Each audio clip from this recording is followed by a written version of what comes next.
Hello friends, welcome back to my Raman channel.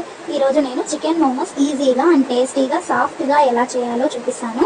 First ఒక cup మైదా తీసుకొని అందులో సాల్ట్ వాటర్ వేసి డోలా చేసుకోవాలండి. కొంచెం వాటర్ ఎక్కువగానే వేయాలి, అప్పుడు మోమోస్ చాలా సాఫ్ట్గా వస్తాయి. డో ప్రిపేర్ అయిన తర్వాత half teaspoon oil apply చేసి తర్వాత వెట్ క్లాత్ తో కవర్ చేసి 30 మినిట్స్ ఉంచాలి. ఈ లోపు మనం స్టఫింగ్ ని తయారు చేసుకుందాము. ఫస్ట్ చికెన్, వెల్లుల్లి, అల్లం వేసుకొని మెత్తగా గ్రైండ్ చేసుకోవాలి. నెక్స్ట్ ఒక పాన్ లో ఆయిల్ వేసి కాగాక తరిగి పెట్టుకున్న ఆనియన్, తరిగిన పచ్చిమిర్చి, క్యాబేజ్ వేసి కొంచెం వేగాక ఇందులో పసుపు, ఉప్పు, ధనియాల పొడి, మిరియాల పొడి, జీలకర్ర పొడి, కారం వేసి వేగనివ్వాలి. తర్వాత గ్రైండ్ చేసి పెట్టుకున్న చికెన్ వేసి వేయించాలి.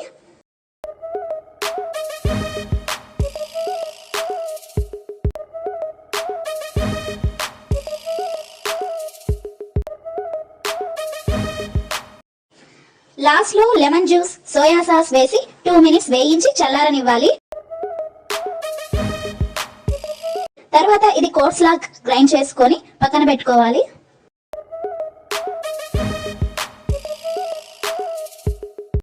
ఇప్పుడు మనం కలిపి పెట్టుకున్న మైదా డోని తీసుకొని చిన్న చిన్న బాల్స్ లా చేసి చిన్న సైజు పూరీలా అద్దుకోవాలి.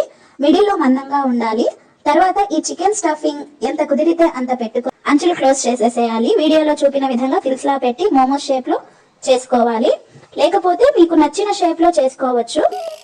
మైదా పిండి కాబట్టి ఎలా స్ట్రెచ్ చేసినా వస్తుంది.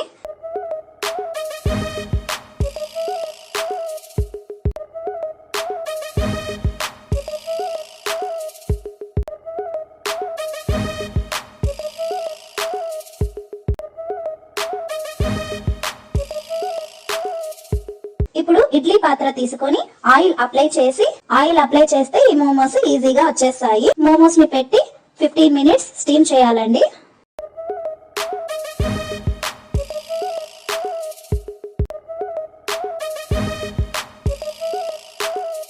ఈ లోపు మనం మోమోస్ చట్నీ ప్రిపేర్ చేసుకుందాము.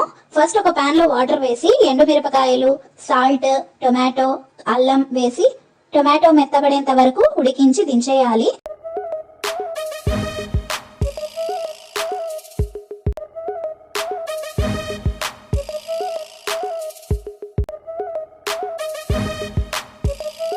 ఇది చల్లారాక మెత్తగా గ్రైండ్ చేసుకోవాలి. ఇప్పుడు అదే పాన్ లో కొంచెం ఆయిల్ వేసి క్రష్ చేసి పెట్టుకున్న వెల్లుల్లి వేసి వేయించాలి. తర్వాత ఈ టొమాటో పేస్ట్ ని వేసి ఉడికించాలి. దీనిలో salt, sugar, lemon juice, soya sauce, కొంచెం కారం వేసి 5 నిమిషాలు ఉడికించి దించేయాలండి. మోమోస్ చట్నీ రెడీ అయిపోయింది. దీనిలో వెనిగర్ వాడట్లేదండి, నేను ఎక్కువగా వెనిగర్ వాడను. మోస్ట్లీ లెమనే వాడతాను. మీకు ఇష్టమైతే మీరు వెనిగర్ వాడుకోవచ్చు. ఇప్పుడు స్టీమ్ చేసిన మోమోస్ ని తీసి సర్వ్ చేసుకోవడమే. అంతే అండి, చాలా సింపుల్ గా ఫాస్ట్ గా అయిపోయింది కదా. సో మనం ఎప్పుడు బయటే కాకుండా ఇంట్లోనే ఈజీగా తయారు చేసుకోవచ్చండి. అలానే చాలా టేస్ట్ గా కూడా ఉంటాయి.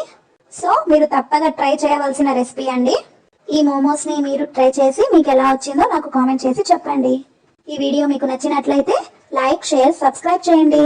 Thank you for watching.